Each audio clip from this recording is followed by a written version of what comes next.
Hello, שבוע טוב, what tov? חודש טוב, חנוכה שמח. Well, header. All of that. I guess it's a little early. Not sure. It's a little early. So what are we gonna do tomorrow, or we don't know yet still? Whatever you want. I'm open. Anytime, morning, afternoon, night. Whatever is easier for people. And for you. Yes, those are all important considerations, I think. Yeah. Let's see what Hanan says. Hopefully he'll join us. We can give him a couple minutes and then get started.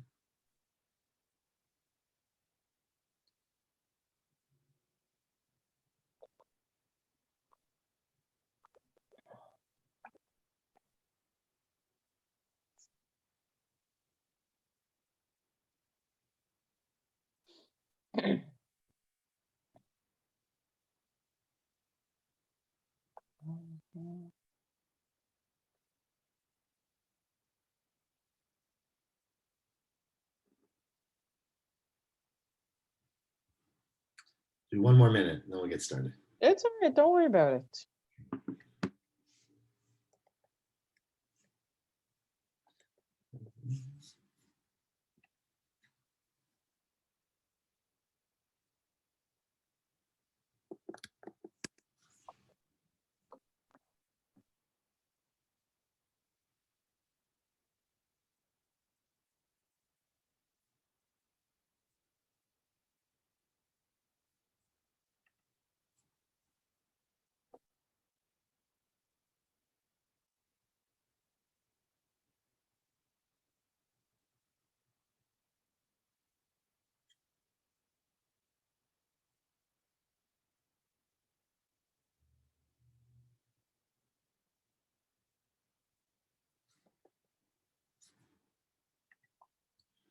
Okay, let's get started. Yeah, I just sent a WhatsApp. Let's see. I'm sure everyone's it's a little hard right after Shabbos, but Yeah. try. We'll see.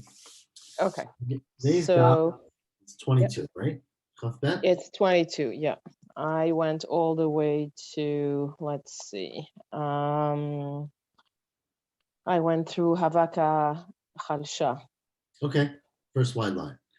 So that's a good place. So remember that we said yesterday that different people would get different levels of updates on their Facebook or regards from the Metifta Durakia, right? They would get shout outs from the heavenly Metifta. What that means, I have no idea, but it was clearly a good thing. Rashi says that there was a voice that would come out and say Shalom Aleichem or something like that. Mm-hmm. But either way, it was a very nice thing. And there was, of course, the doctor, that's how I read it at least, used to get it every day, right? Umna. Mm-hmm. Then Abaya would get it once a week, and Rava got it once a year. So we talked yesterday about how Abaya was, felt a little bit, inferior to this guy, and it wasn't really clear at the end of the story that he felt that much better, but that he sort of understood why that person was so great. But today, on the first line, we say that Rava, Ahavi kachalish daite de Rava, mishum de Abaya. Right, that Rava heard that Abaya is getting visited once a week, and I'm only getting visited once a year. And so Rava felt, what am I? Chopped liver. So Rava felt bad. And says the Gemara, the Bach adds a couple of words here in the Aleph, that itchazi le b'chalme, that he had a dream. This is Rava. Rava had a dream, and in his dream, Amrle, they said to him, Mistayech, you should be okay to come maganit akuli kracha. You're protecting, your schut provides protection for the entire village, entire city. So that although it's true that in this regard, Abaya gets more shout outs, but you also are incredibly a person and you have a lot of schut on your behalf. So again, how that makes him feel better, not so clear, but that's what he said. Okay, hopefully we have Hanan on. Hanan, I hope you're here. I see. We are on the second wide line, whole new story. A third wide line right now, right? Where am I? No, second wide line. At the end of the line, Rabbi Broka Choza. So this person named Rabbi Broka Choza. A Choza sounds like he's a seer, but Rashi says a Choza means he came from Bei Chozai. That was where he was from. So Rabbi Broka from the city of Choza, Havishchiach b'shuka de Beilefet. He used to hang out in the shuk in Lefet, Beilefet. Rashi says it's a place, we don't know exactly where, I don't know exactly where, but he would hang out in the shuk, and Havishchiach Eliyahu Gabay. And Eliyahu, as you probably wonder when you're in the shuk sometimes who all those people are, one of them's Eliyahu, right? So Eliyahu would stop by and chat with him and talk shop, whatever they did together. So one day, of course, I would probably ask the exact same question if I bumped into Eliyahu in the shuk. He said to him, Ika b'hai shuka bar alma da'ati. Is there anyone in this shuk, all these business people and sellers and wares and, everyone's engaged. I think the question is that, in a shuk, you're very engaged and you're present, right? You're selling, you're in the moment. And the question was, is anybody here someone who is living bar alma da'ati, which literally means a son of the world to come, right? Is anyone here? Again, what exactly that means is not clear, but some people live in this world, some people are their lives and their orientation, maybe their schuyot is for another world. So is there anybody in the shuk who is a bar alma da'ati? This to me was always so, Shavua Tov, everyone. I know we started a little early with the Hanukkah. We didn't have a Hanukkah break, but so we are on the third wide line on Chaf Bet Amud Aleph. And this story is an incredible story where there's a rabbi named Reb Broka Choza who used to hang out in the shuk in the marketplace in Beilefet, and Eliyahu Hanavi would hang out with him. And so one day he asked Eliyahu Hanavi, Ika b'hai shuka bar alma da'ati. And he asked Eliyahu, is there anybody here who is a ben olam haba, whose life is eternal, who's doing actions that lead to olam haba? What is there anything sustainable here, maybe? And so to me, even as a kid, when I learned this, the next line was the best line. And you imagine Eliyahu Hanavi looking around the shuk and looking and looking and looking. And 5 minutes later, Eliyahu Hanavi says, I'm gonna lay low. No, nobody here. Not a person in sight who's a ben olam haba. Again, it's not 100% clear what that means, but not a person in sight. So, okay, that was disappointing. Adahachi vahachi. But as time passed, they were talking about discussing whatever you would discuss with Eliyahu Navi. Chazalahu Gavra, he all of a sudden saw or pointed out a person, the Havisayim Nisani Uchri. He was wearing black shoes. Now, black shoes, at least in that time, was the sign of a non-Jew. I don't know exactly. There's some who say it was the shoelaces, not the shoe. Rashi says the shoe. But that basically, there were very established societal norms, either by force or by practice. And the Jews wore white shoes or white shoelaces, maybe. And the non-Jews wore black shoes. So this person was wearing non-Jew, shoes that were not appropriate. We are on Daf Chaf Bet in Ta'anit, 22, Amud Aleph. Chaf Bet, you're muted, Hanan, but we see your lips. Chaf Bet Amud Aleph, and we're around 5 lines as you go down to the wide lines. So the first word on the line is nisani, which means shoes. Nisani uchni, black shoes. And further, lo rami chuta de techelta beglime. He wasn't wearing tchela, he wasn't wearing tzitzit in his clothing. He was wearing a baged, which you should have tzitzit on. He was wearing like a talit, and it didn't have tzitzit. So, as my kids would say, he was wearing shorts and sneakers, right? Kind of, it was a very, it tells you a time there. It was a very, a non-Jewish appearing person. So Amar Le, Eliyahu says to this rabbi, Rabbi Broka Choza, Hi bar alma da'atihu. Oh, this guy, that guy showed up just over down the road who looks like a non-Jew. He's a ben olam haba. So, Rahib Batre, so Rabbi Broka Choza runs after him, chases him, catches up to him. Amar Le says, My uvdach, can you tell me, what do you do? Like how, what's special about you? Amalei, the guy says, sorry, Rabbi, I can't talk right now. Zil ha'idna, I've got to run now. I've got to go now. Talamachar, come back tomorrow. We can talk tomorrow. Okay, so that's, unusual. Comes back the next day. Lemachar, they meet at the, in the shuk at 10 o'clock. Amar le my ufdach. So he says to him, like, what do you do? Again, it's just really practical question. Like, who are you? Right? Amar le, so he says back to him, Zandanuka ana. There's other girsas here of Zaduka ana. But Rashi says this means I'm a prison officer. I'm a corrections officer, right? CO. I run a prison. I don't know if back then they had private prisons or not. This must be Roman times, right? But I run a prison, so I have a jail, and and what do I do? Like, what's special about me? Asarna gavri l'chud v'nashi l'chud. I'm very careful to protect everyone. This is my reading. To protect everyone in the jail, meaning obviously a jail is a place where there's a lawlessness and people of questionable character, and I put the men and women separately so that people don't do inappropriate things or take advantage of people. And Raminu Purayo Ben Hani Lahani, I put my own bed between these two groups.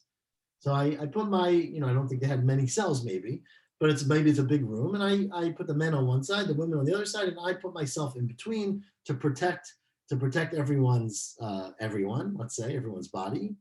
And so they don't come to do inappropriate things, right? I guess he wasn't worried about same-sex, abuse. Oh, so that's a good, okay. Which happens in prisons.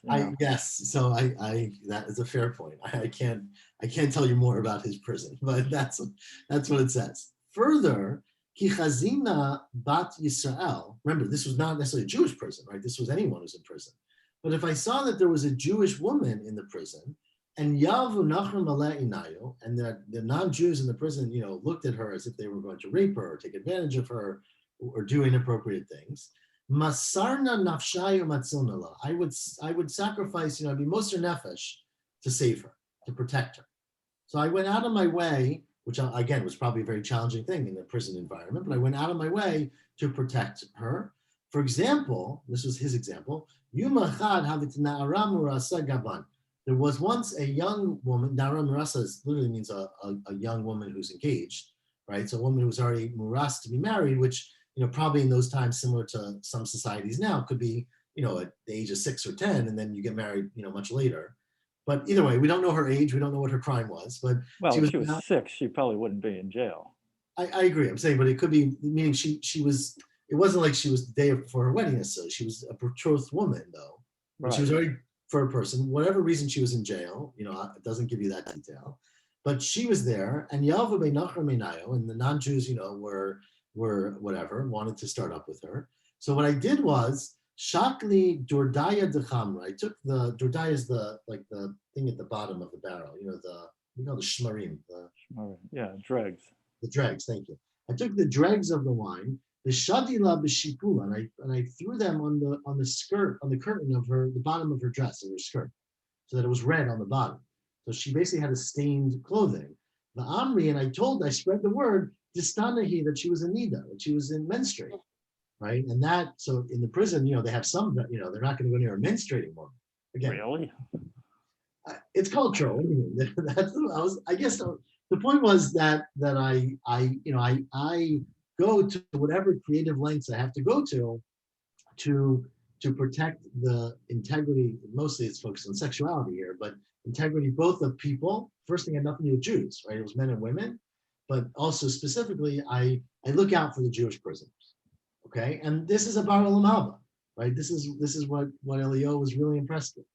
So Amar Le, so furthermore, I said to this guy, so my time left the chalchute, the ramitz misani uchmi. So why don't you look Jewish? Like, why are you in disguise, right? Why aren't you wearing tzitzis? Why don't you why are you wearing black shoes? Amar Le, so he said back to him, I'm a spy. Because I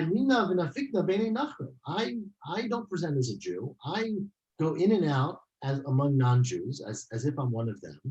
I don't want them to know that I'm Jewish. And so they tell me things, right? So I'm privy to all this information.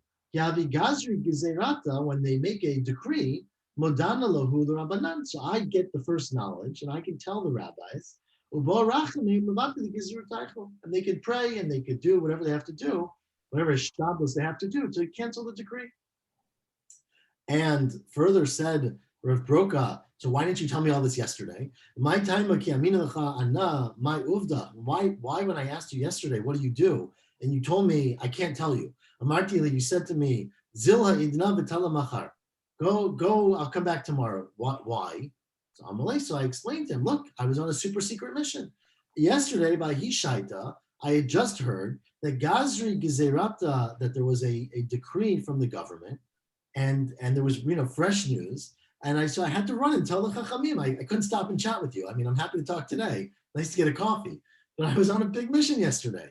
Looking like a non-Jew. Amina, and I said, Beresha Ezel Eshmalu Rabbanan. I first have to go report this to the rabbis, the boy Rachmi Allah, the Milta, so that they can ask for compassion. So, again, we're not at the end of the story, but just this part of the story, just the incredible sort of focus on that, the one guy who Eliyahu Navi and the whole shuk says is a Bar Olam Haba is the one person who does not look like a Jew, right?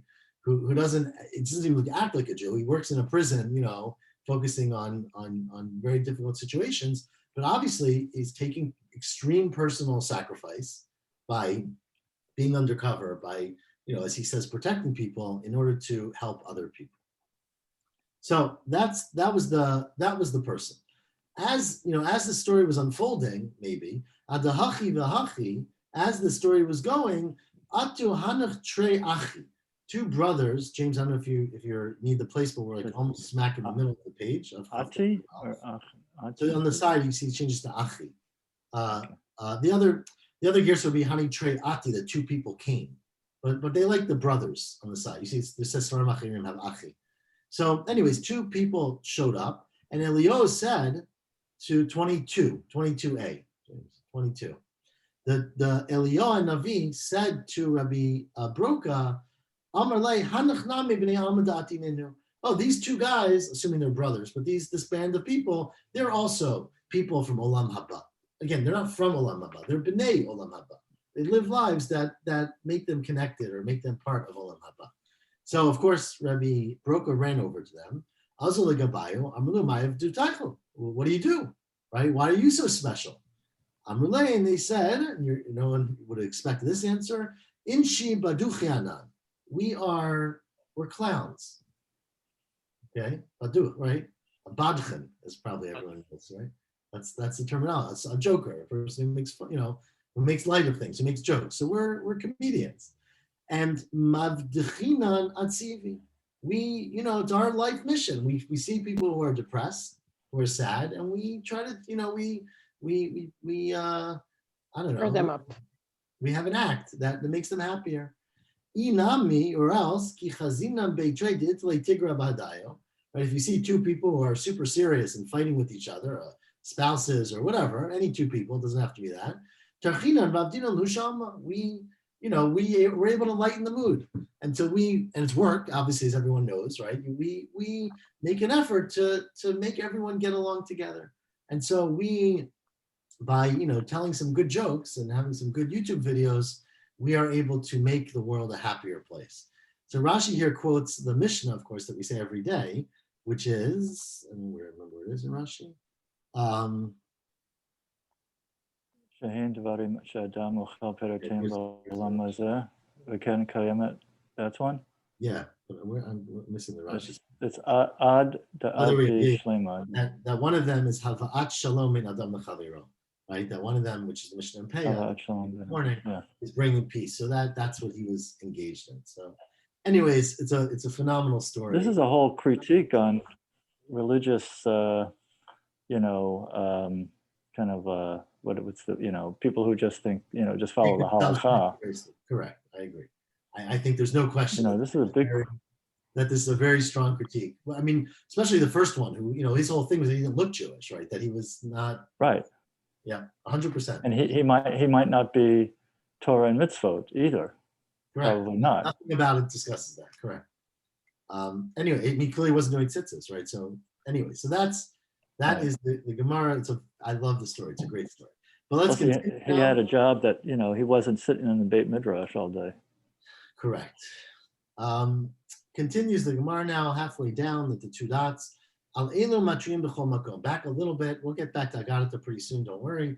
But for a few moments, we're going to do something more halachic, which is that the Mishnah in the beginning of this parak talked about when do you make a public decree, right? So the whole beginning of the Masechah talked about rain. But then our Mishnah added that there's many other problems in life besides not having enough rain. And so, for example, Tanur Abanan, says the Braita, Al elu matriin b'chol makom. These are things, matriin memories, you blow a trua. you blow the shofar, which is part of davening. You go out, you fast, you gather. True is like a code word for getting the community together and doing the tefillah. I remember that we talked about last week in public with all the extra brachot. So when do you do that? Says the Braita, in any place, al shidafon v'ayurakon, which you probably know from Hoshanot, right, are two different kinds of blight in crops. I don't really know the difference between the two, but where the crops are getting moldy or some kind of disease. So if that happens, of course, that's devastating, because if your crops all get ruined, you have no food.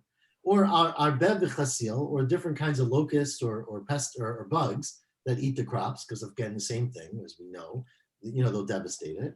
Yal chaya ra'a, and for a wild animal, if there's a plague, if there's animals, that are bears running wild, then obviously that can be very perilous, and you have to have a tefillah to protect us from that. Rabbi Akiva says, just to add, it's not necessarily arguing, but he's adding, even a tiny bit, right? Even if there's a little bit of a plague you find some disease in the grain, even a tiny bit of grain, it can spread very quickly and ruin everything. So you pray even for that. And arbev v'chasil and the locust, afilo nir'ah be'eretz Yisrael knaf echad. Even if you see one locust, one wing, is what knaf means, right? One flying one, because as we all know, if there's one, there's many more, right? So there's not like you got to wait till it's a problem. Once you see it, you're in trouble. And so then you're fasting too, or are you just blowing? So when we had this argument before, but most held that blowing was in addition to fasting. That it's not blowing, it's a prayer. That fasting is step one. Tefillah, and the blowing is step two. So whenever you do that, you're also doing the fasting. So okay, you see one locust, you start fasting already?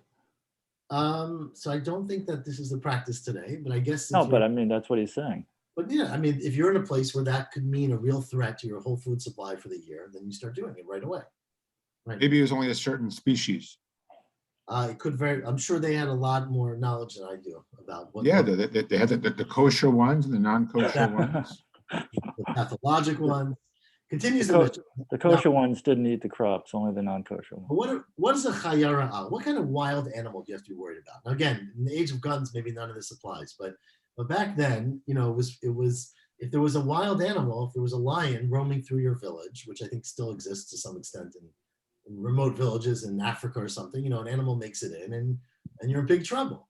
So Tanu Rabbanan, chaya ra'a she'amru, when they said that you have to pray and you have to fast for a wild animal, that's bisman shehi mishulechet. That's only when it's released. I don't know if opossums and raccoons count, but so this word mishulechet literally means sent out. Rashi is a very weird term. Rashi says it means min hashamayim, which I don't really know what he means, but maybe it means like possessed. It's like rabid might be a good word. Yeah.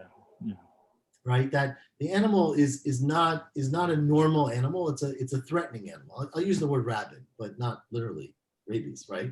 And then metri'in aleh. That's when you pray. But eino mishulachat ein matri'in aleh. If an animal is not rabid, if it's not wild, if you see a lion just calmly walking down the street, then you don't have to fast. Ask the Gemara, how do you define that? Ezehu mishulachat, ezehu eino mishulachat. How do you know which lion is scary and which one is not scary? Says the Gemara, well, here's how you know. Near 8 be'ir, if it's walking down the middle of your village, then it's a problem. Because animals are afraid of people in general. They avoid people. If they're threatening you and coming, then you're in trouble. Either it's rabid, it's got some mental thing, which is really, what that is, or it's out to get you. But bisadeh, if you see it out in the field, eino mishulachat, then that's it. If you go to the zoo and you see the lion, it's okay. Continues the Braita. If it's biyom, if you see the lion during the day, then mishulacha, then it's a aggressive lion. But belayla ina mishulacha. But at night it's not a problem. They're nocturnal. Again, I'm using lion here. The Gemara doesn't say that, right? It can be any wild animal. But the idea is that animals in general avoid people, and they're nocturnal. And if they're encountering you, sometimes it's because they're out to harm you for whatever reason. They got a good scent of humans, and they are not going to be happy until they're sated, or they're starving, or they're diseased, right? Which is what rabid is. Either way, that's not mishulachet. Ratash shnei bnei adam. Let's say an animal, again, our lion, sees two people, and it chases after them.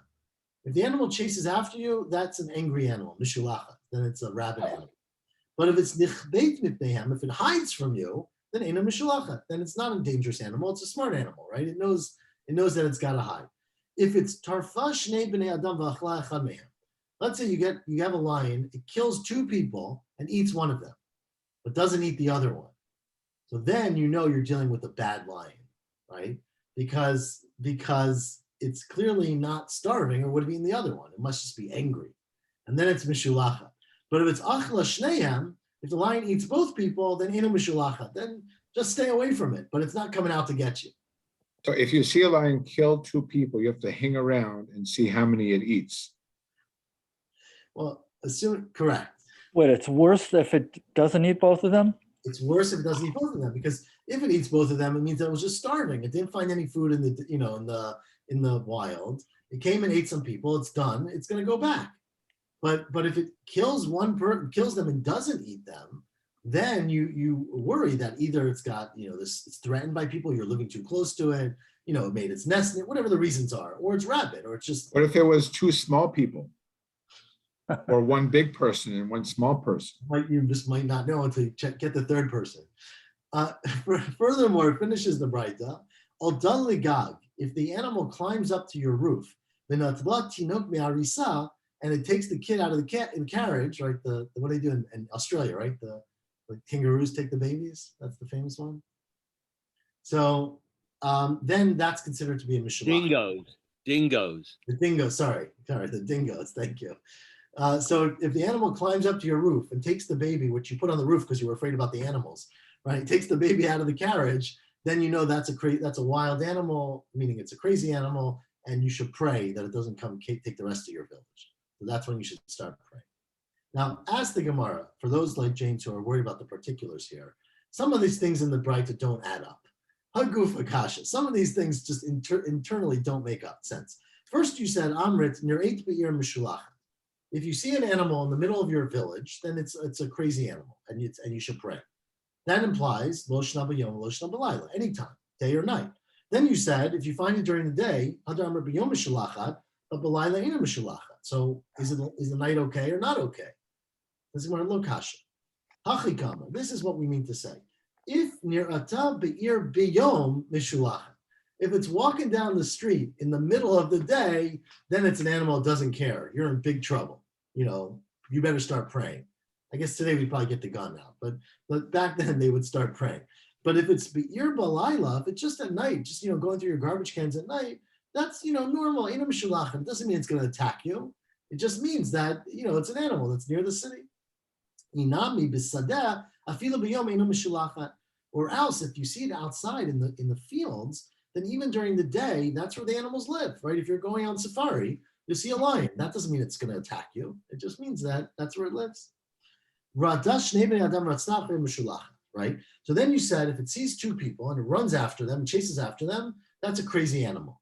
Ha'amda omedet ina mishulacha, implying that if the animal doesn't move, right? If you go up to that bear and the bear just stands its ground and you stand your ground, then it's considered eino mishulachat. It's not considered to be an out-of-control bear, as long as it doesn't chase after you.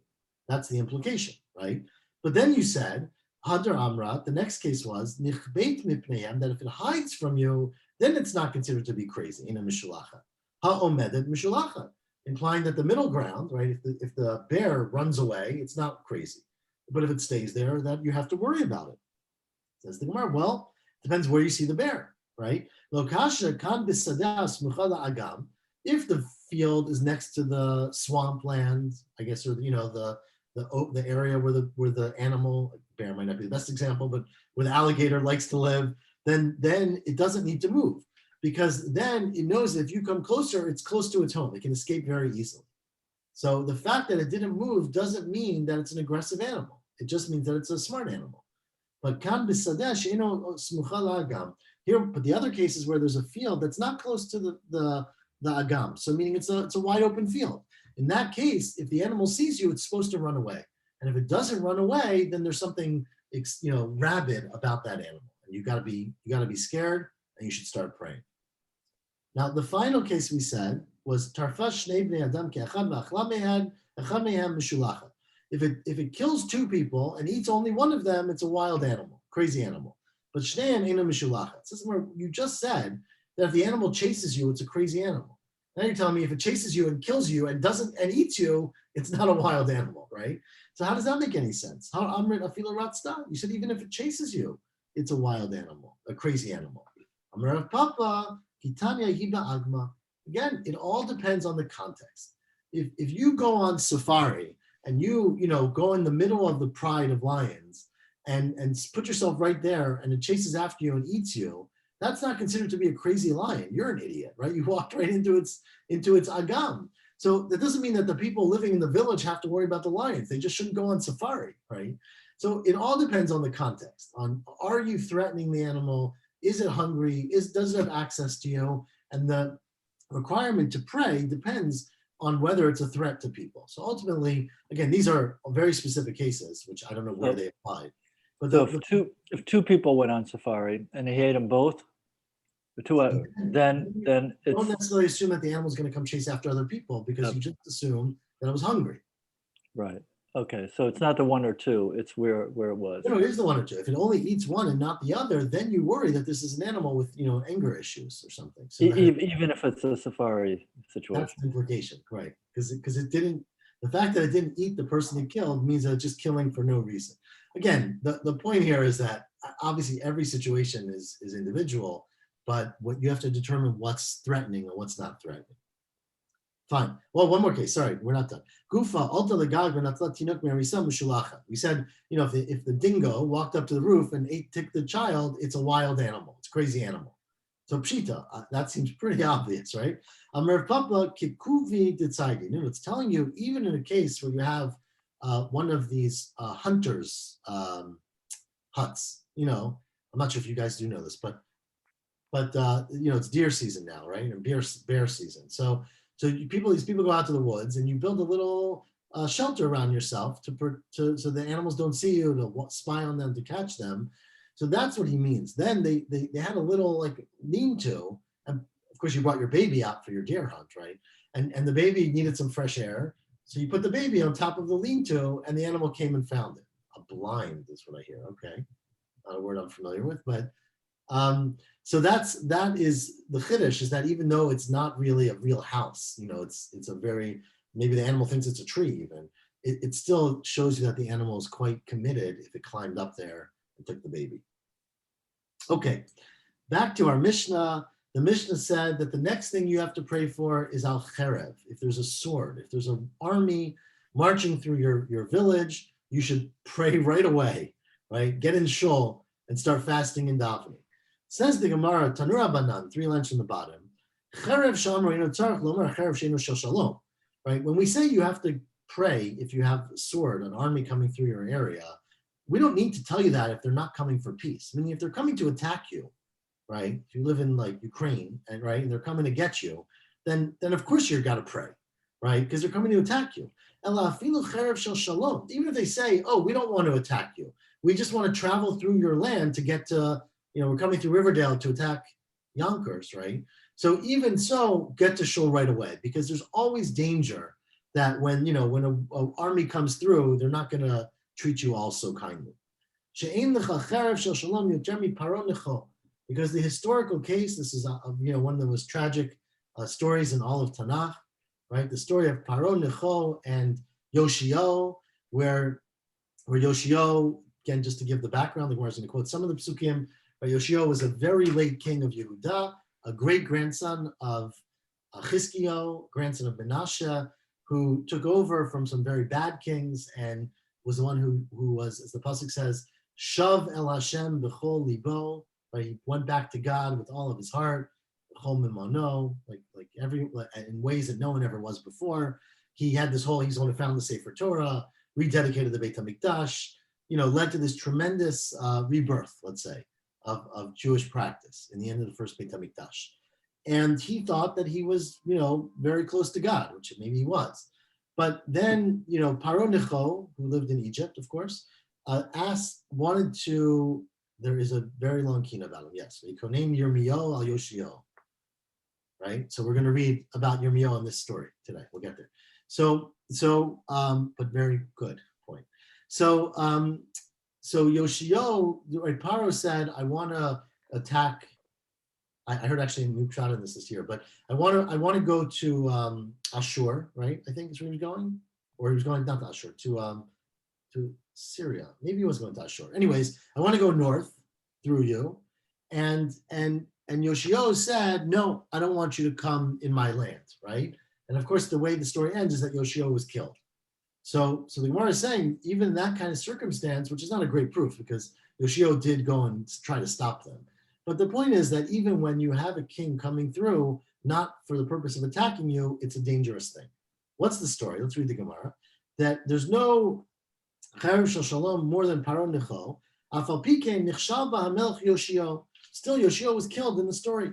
Shenemar, as the story goes, and these are psukim in well, this is Divrei Yamim, but some of it's also in Melachim. By Yishalach alav Melachim lemar, he sent messengers. This is Paro sent messengers to Yoshio, saying, "Ma li v'lach Melech Yehuda." What do I and you have? We're not fighting. Lo alecha ata hayom. I'm not fighting against you today. Ki al beit milchamti. I'm going to my war, which is in the north. Ve'Elohim amar levahaleni. Chadal lecha me'Elohim asher imi. Stop, go, don't start up with me and the God who's with me, right? And I won't destroy you. So Paro said to Yoshio, stop, don't start up with me. Let me just travel through your land. Don't get in my way. I'll go in your airspace, right? Don't stop me. And I have no complaints against you. My Elohim asher imi. What did Paro mean when he said the God who's with me? I'm reviewed, I'm a Rav, zu avodah zarah. This Paro meant I have my own idol, right? I'm going with my idol. That idol's protecting me. Don't start up with me. And what Yoshio thought was Amari said to himself, he's relying on his idol. I got God on my side. I'll be able to defeat him because I'm close to Hashem. I did tshuva completely. Yoshio thought he was incredible. He was incredible, which is what the Kina is all about. Yoshio was, chosen by God. He was, etc. All the good things, but it didn't quite turn out. And what happened was, Vayoruha Yorim Lamelech Yoshio, the archers threw, shot their arrows at Yoshio. Vayomer HaMelech LaAvadav, and the king said to his assistants, Haviruni, take me off, meaning take me off the horse or take me back home. Ki achliti me'od. I am very injured. What does it mean? I'm very injured. My achliti me'od, Amar Yehuda Amarav. They shot so many arrows through him that his body was like a sieve. I mean, he was wounded multiple times. He was totally shot through. Amar Rav Shmuel bar Nachmani, Amar Rav Yonatan, Yoshio. Why was Yoshio punished? What was wrong? Right? He really thought he was close to God. So why didn't God save him? He really should have talked it over with Yirmiyahu. Yirmiyahu was the prophet. This is, again, all the way at the end. This is like 15 years before the end of the Beit HaMikdash, 20 years. He should have asked Yirmiyahu, and he didn't. Now, my Darash, what was Yoshio thinking? It says in the Pasuk, in the beginning of Tochacha, before the Tochacha, right, in the good times, that there will be peace in Eretz Yisrael, and no swords will come into your land. Now, said Yoshio to himself, what does that mean, no sword will come to my land? My cherev, shalom, does it mean there'll be no wars against us, that no one will fight against us? The first part of the pasuk was, I'm going to make peace in the land. So how do you understand the pasuk? I'm going to make peace in the land, and there'll be no swords in your land. If there's peace, there should be no swords.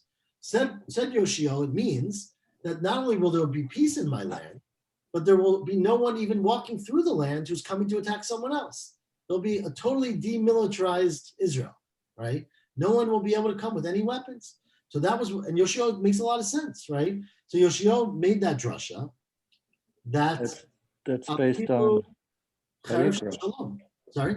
That's based on the pasuk in Vayikra? Yeah, because the pasuk in Vayikra says that you'll have, if you do everything right, pasuk says, before you do bad things, if you do everything right, I will put peace in your land and no swords will pass through. So Yoshio understood that to mean that not even a sword that's shel shalom, not even for peace. So he was right in the drasha. The problem that was wrong about him, which should be a good lesson for everybody, is hu eni yodea she'ein dorad tomeh yafeh, right? That he was a great person, but the people in his generation were not great. he had too high of an estimation of his nation, right? He was the king, and he thought that because he had great intentions, everyone else was up to that level, and unfortunately they were not, and therefore they were not zocha to this bracha, and the sword did come in the land.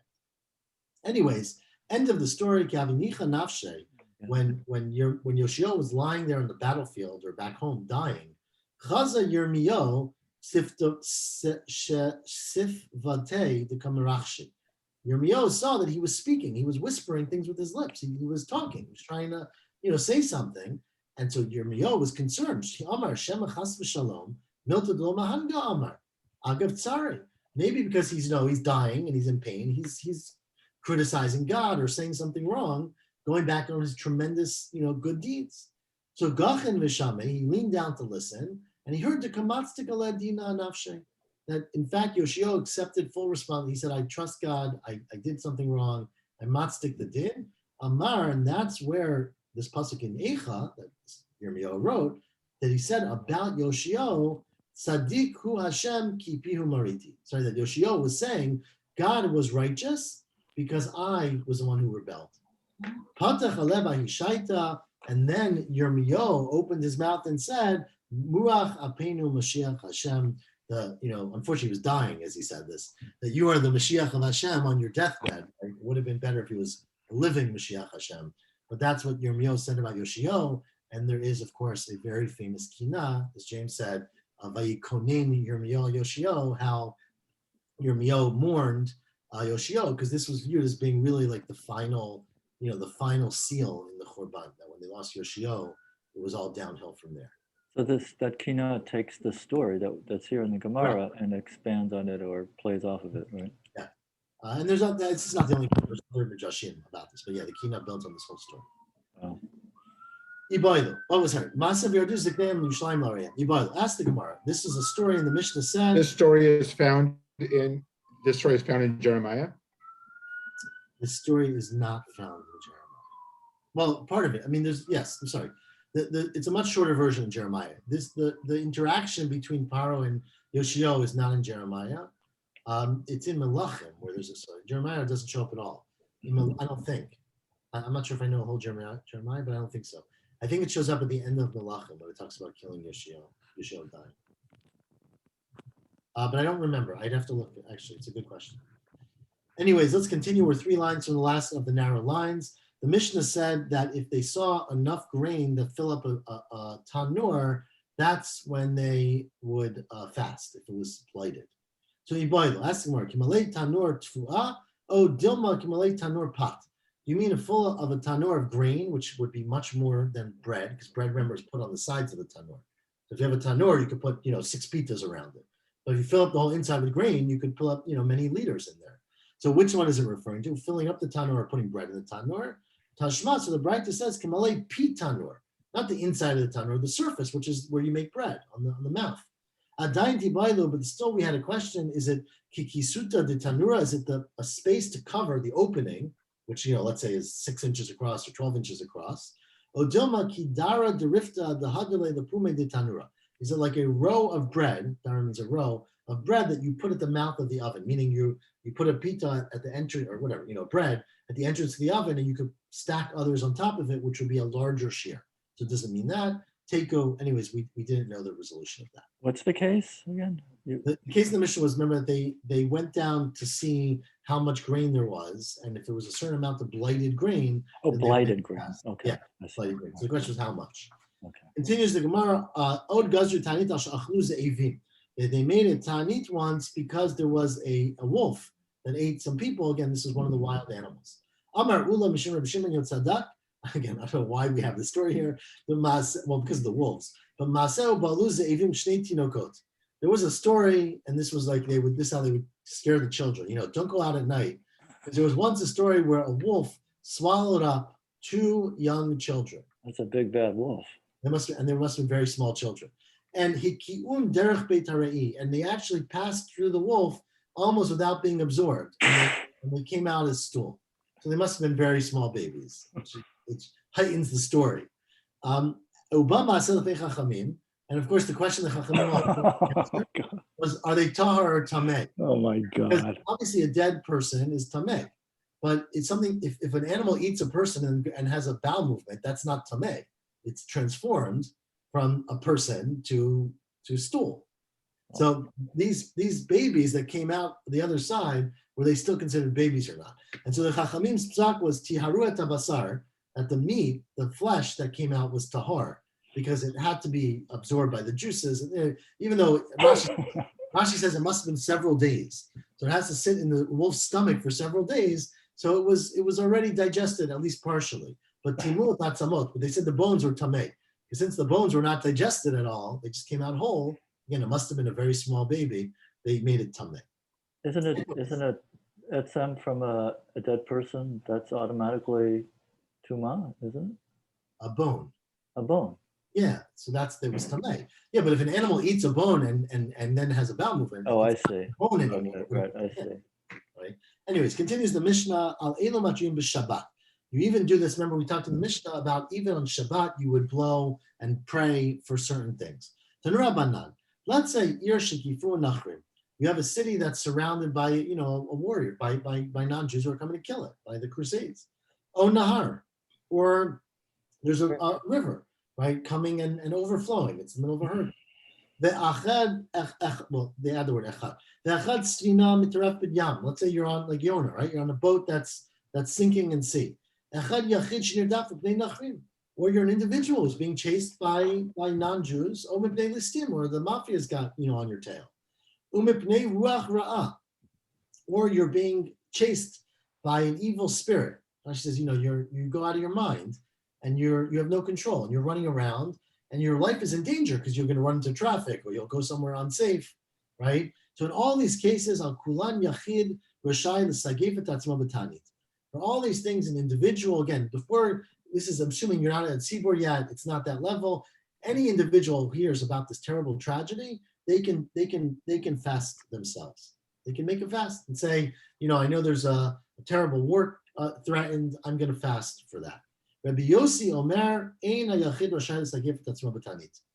An individual is never allowed to take a voluntary fast. Shema yitzarich lebriot. Because look, if you fast all the time, you're not going to be able to have any health. You're not going to be able to work.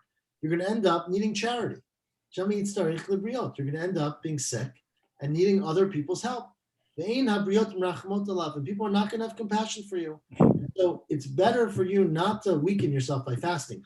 Tosfos, of course, points out, this is obviously only talking about a person who, if they fast, it's going to have a negative effect on their health, right? It's not a question of a regular person, or Tosfos uses the example of a Nazir here. Right, earlier we had a whole debate, is Nazir a sinner or not a sinner, right? So that's not related to this. That's a question of, do you have extra fun or not? Here the question is, do you put yourself at risk if you're an unhealthy person, but you feel really bad about the situation? So says Rabbi Yossi, you're not allowed to fast. The situation where you're not personally strong. Correct. No, but you're not personally at risk of being harmed. You're just hearing about it. You're not personally at risk. You're hearing about it, and they haven't made a public decree yet. So there, my time in Rabbi Yossi, right? All the way back in Breshit, it says Hashem made Adam nefesh chaya. We are humans, are living souls. Neshama shenatati b'cha hachiyeh. Take your neshama that I gave you and keep it alive. Eat well, exercise, stay in good shape. There's a positive commandment to do Peloton, as they say, right? Wow. So you gotta stay in good shape. Wow, this is kind of like well, I guess that's a difference. That's a difference between an individual fast and a communal fast here. Yes. So it's both individual and communal. It also depends on the person, right? So it depends on whether you're at risk of fasting. This is right, but it's a kind of like a check here on don't just start fasting. This is about time need. Yeah, I agree. I was thinking the same thing. We're 22 pages in. Now you tell us, right? Yeah, right, exactly. If there's any risk to you, even if it's a communal fast, I imagine. Well, so it's very debatable because there are certain fasts like Tisha B'Av, and Yom Kippur. So it depends what you call a communal fast. I remember, I didn't look it up before today because I didn't even think about it, but I remember back when I was in yeshiva, there was a lot of discussion about whether we should fast. There's different customs about fasting between people were pretty bored between, put it that way, between Sukkot and Pesach. So people, there's a fast are called Bahab. Bahab. Yeah, I know. Yeah. There's a whole other cycle of fast called Shovavim or Shovavim Tat. Yes. Yeah. Everyone's familiar with, right? Which people fast during those weeks. And I remember there was a tshuva from Moshe Feinstein, which I don't think I've seen in 30 years, where my recollection is that he was like, if you're in yeshiva, you should be in yeshiva. Your business is not fasting. Like, Mhm. you know what I mean? Like, that's not going to make you learn better. It's not going to help you. Like, don't, you know, but I don't remember exactly all the details, but it definitely relates to the same thing. You know, like, Yeah. I think my Bubba used to do that. She used to fast on Bahab. But I this, just remember that. So, but Bahab is actually a much stronger tradition than Shovavim. Shovavim is Yeah. a more later Hasidic tradition. Anyways, Yeah. let's do a couple more lines because it's getting late. Shimona Timbi Omer Afal Dever. You would also fast for Dever, which usually means plague. Iboilu. The Mishnah said the Chachamim didn't agree. But when it says the Chachamim didn't agree, Lo Hodulo Chachamim is that Shabbat, that they said you shouldn't fast on Shabbat. Avo B'chol Hodulo, but during the week you should. Odima Lo Hodulo Klal, or maybe they argue completely that you never fast for Dever. Tashma, the Braita, the Tanya Matriyin ala Dever, that you fast or you pray for Dever Bishabbat, Vein Tzarech Lomer B'chol. That's a Tanakama. And Rabbi Chanan ben Pitom, Talmido shel Rabbi Akiva, Mishum Rabbi Akiva Omer, Ein Matriyin ala Dever Kol Ikar. And that must be the opinion of the Chachamim, that you never fast, you never pray just for Dever. Continues, let's do one more, I think. Let's do a few more lines. Al kol tzarash lo tava al tzibor, you should fast, right? Tanu Rabbanan, says the Braita. Al kol tzarash lo tava, right? We use the Sagi Nahar, right? Anything that shouldn't happen. But for any communal suffering, you should have a prayer, matriyin ala, you should pray for it, chutz mirov gishamim, except if there's too much rain. When it rains and rains and rains, you don't ever pray and have a ta'anit and tefillah that it should stop. My taima, you never pray for too much good. If it's good, you should not ask God to stop it. Says Rabbi Yochanan, how do I know that? Shenemar, we had this 2 weeks ago. It says, "Haviu et kol ha'maser al beito otzar," and the end of the pasuk in Malachi is. I don't have the pasukim in mind. Someone have the end of the pasuk for me. which one? Haviu et kol Yeah, hamaser? Malachi. We quoted it earlier 2 weeks ago. It says Haviu et kol hamaser el beit ha'otzar them ad belidai, right?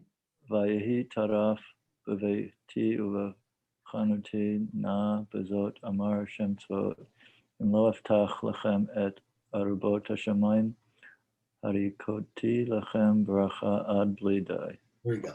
Harikoti lachem bracha. Thank ad belidai. I will give you a blessing until you don't say belidai. So what does belidai mean? Meaning it's not enough. Is it enough or not enough? So we darshan 2 weeks ago, and we're going to darshan again today. Belidai means my ad belidai. I'm a Rami by Rav Yud. Here it says ad. There earlier it said chama. Ad sheyivalu siftotechem milomer dai. You're going to be saying thank you, enough. We've got enough brachot. You know, it's great to win the lottery once, enough, until you say enough, and that's overly bracha. Amar Rami bar Rav Yud ubegola matriyin aleh.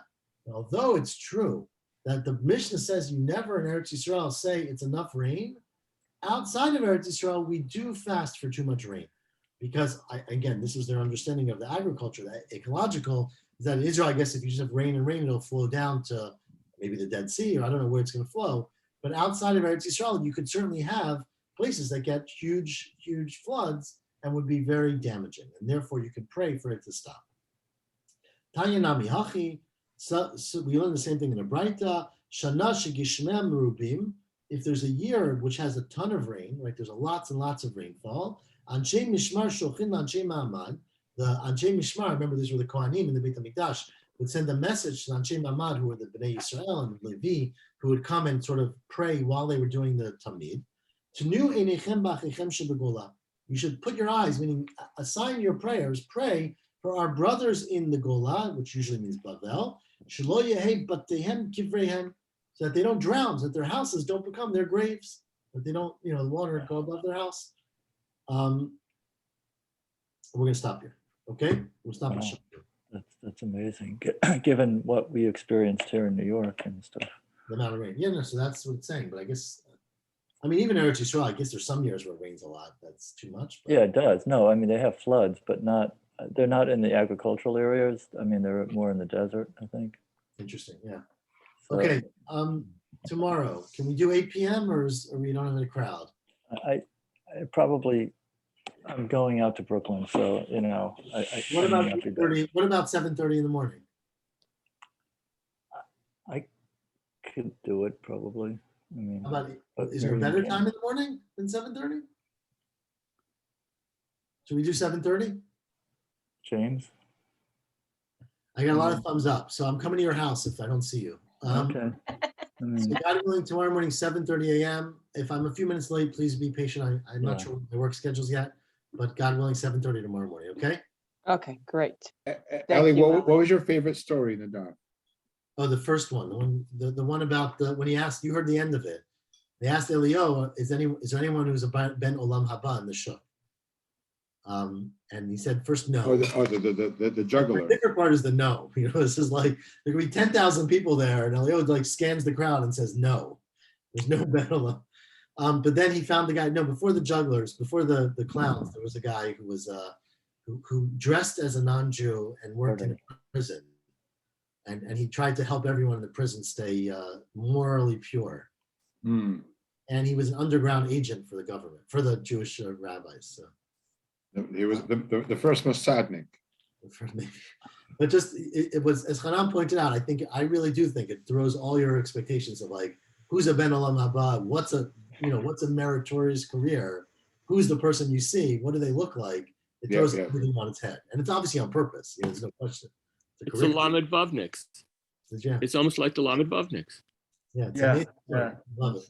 Yeah. Okay, everyone. Shavua Tov. I hope to see you tomorrow morning. Shavua Tov. Shavua Tov. We now call those essential workers. Exactly. Take care.